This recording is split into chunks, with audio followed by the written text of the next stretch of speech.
Are you getting that annoying USB device not recognized error pop up in Windows? Don't panic. Today, I'm going to show you 4 quick methods to fix this problem fast and get your drive working again. First up, let's try changing the drive letter.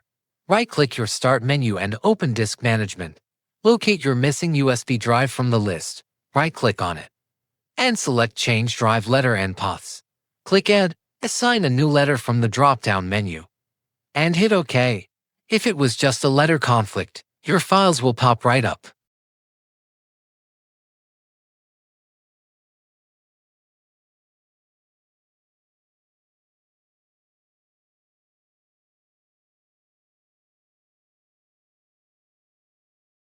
If that didn't work, let's look at your power settings.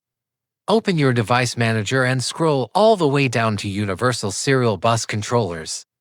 Right-click on your USB root hub or mass storage device and select Properties.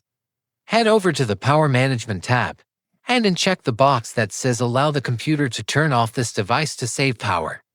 Click OK and replug your USB.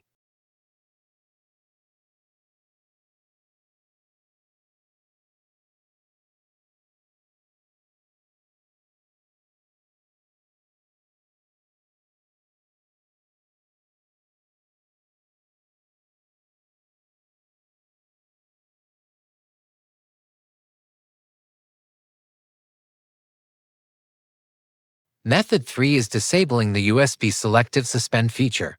Search for Edit Power Plan in your Windows search bar and open it.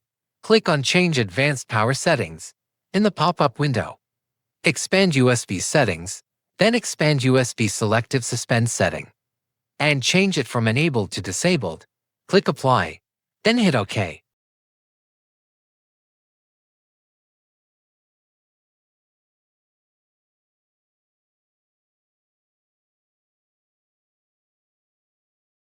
Finally, make sure your operating system is fully up to date. Open your system settings, click on Windows Update, and check for any pending driver or security installations. A lot of times, a quick system update fixes buggy USB controllers instantly. Your USB drive should now be working perfectly. If this quick tutorial solved your issue, make sure to drop a like on the video and subscribe to Tech for Boost for more snappy Windows fixes. See you in the next one.